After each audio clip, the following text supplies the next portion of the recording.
El siguiente relato contiene descripciones que pueden resultar perturbadoras para algunas personas.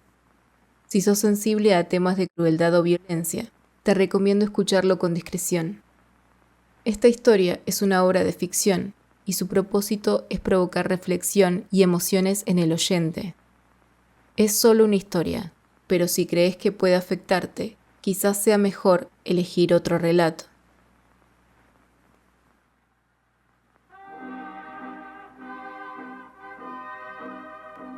Escuchen atentamente los susurros del terror en la hora de lo macabro. Una experiencia auditiva que desafiará sus sentidos y perturbará su mente.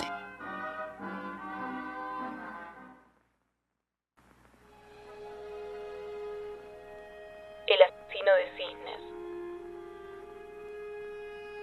Al consultar los volúmenes de historia natural, nuestro ilustre amigo, el Dr. Tribulat Bonomet, había terminado por aprender que el cisne canta bien antes de morir. Efectivamente, nos confesaba, desde que la había escuchado, solo esa música le ayudaba a soportar las decepciones de la vida, y cualquier otra ya no le parecía sino ruido, puro Wagner. ¿Cómo había conseguido esa alegría de aficionado? En los alrededores de la antiquísima ciudad fortificada en la que vive, el anciano había descubierto en un parque abandonado, a la sombra de grandes árboles, un viejo estanque sagrado, sobre el sombrío espejo del cual se deslizaban 12 o 15 aves. Había estudiado meticulosamente los accesos, calculado las distancias, observando sobre todo al cisne negro, el vigilante, que dormía perdido en un rayo de sol. Este permanecía todas las noches con los ojos abiertos, con una pequeña piedra en su pico rosa, y si la más mínima alarma le revelaba peligro para aquellos a quienes custodiaba, lanzaba bruscamente al agua la piedra, en mitad del blanco círculo de los dormidos, para despertarlos. Al oír la señal, el grupo habría huido en medio de la oscuridad hacia avenidas profundas, hacia lejanos céspedes, hacia alguna fuente en la que se reflejaban grises estatuas, o hacia cualquier otro refugio conocido por su memoria. Y Bonomet los había contemplado en silencio, sonriéndoles incluso. ¿No era con su último canto con el que, como perfecto admirador, soñaba regalarse muy pronto los oídos? A veces, cuando sonaban las 12 de alguna otoñal noche sin luna, fastidiado por el insomnio, Bonomet se levantaba de repente y se vestía para asistir al concierto que necesitaba volver a escuchar. Tras introducir sus piernas en descomunales botas de goma, el huesudo y gigantesco doctor introducía las manos en un par de guantes de acero blasonado provenientes de alguna armadura medieval, guantes que había conseguido al abonar 38 monedas a un anticuario. Una locura. Hecho esto, se ceñía su amplio sombrero, apagaba la vela, descendía y con la llave de su casa en el bolsillo, se encaminaba hacia el linde del parque abandonado. Enseguida se introducía por oscuros senderos hacia el retiro de sus cantantes favoritos, hacia el estanque cuya agua poco profunda y bien sondeada por todas partes no le pasaba de la cintura. Y, bajo la bóveda de la arboleda, ensordecía sus pasos al pisar ramas secas.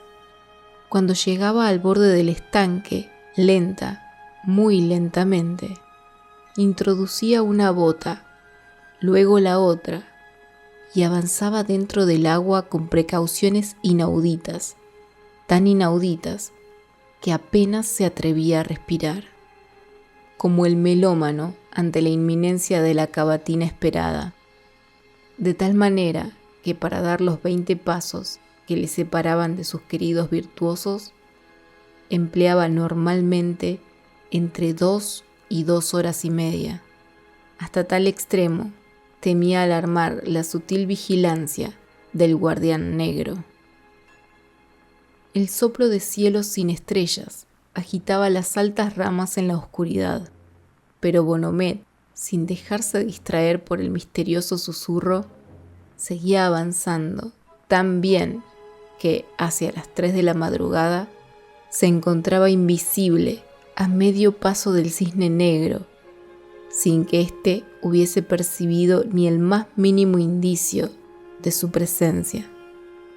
Entonces, el buen doctor, sonriendo en la oscuridad, arañaba suave, muy suavemente, rozando apenas con la punta de su índice medieval la superficie anulada del agua delante del vigilante.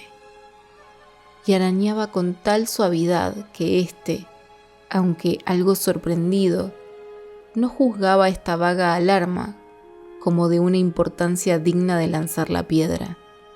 El cisne escuchaba. A la larga, cuando su instinto se percataba vagamente de la idea de peligro, su corazón, su pobre corazón ingenuo, se ponía a latir horriblemente, lo que llenaba de júbilo a Bonomet.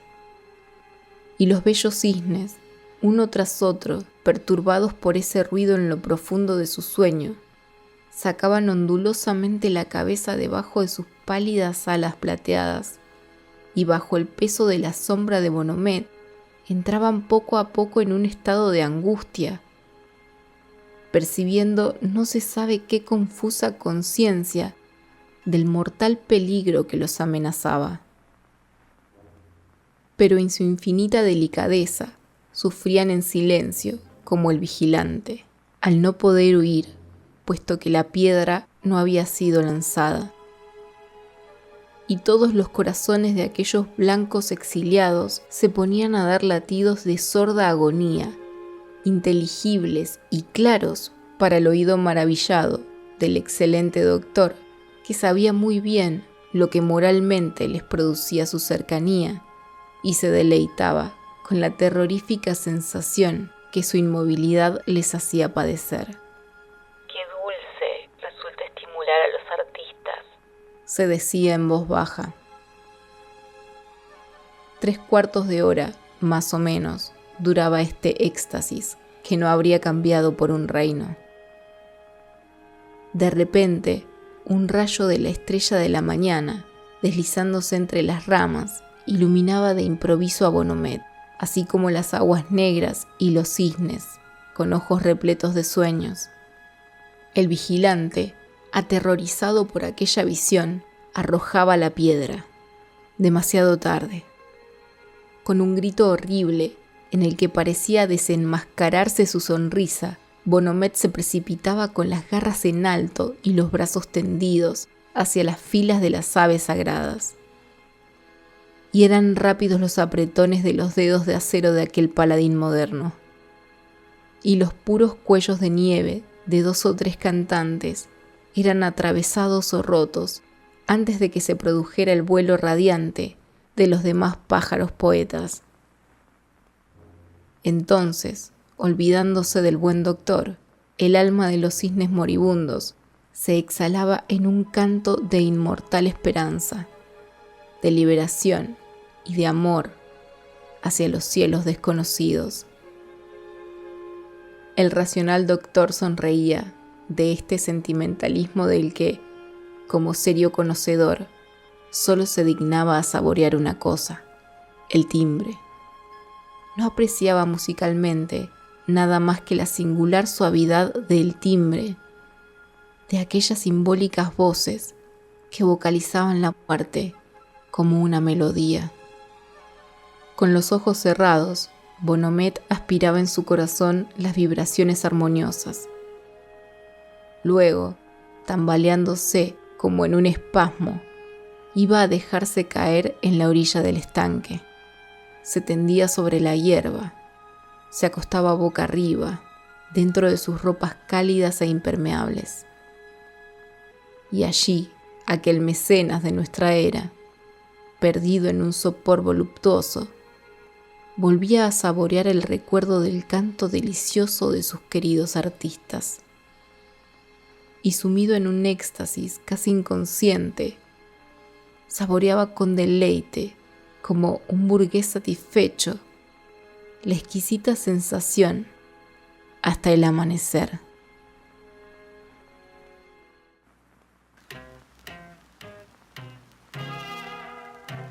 Concluimos otro capítulo oscuro en la hora de lo macabro.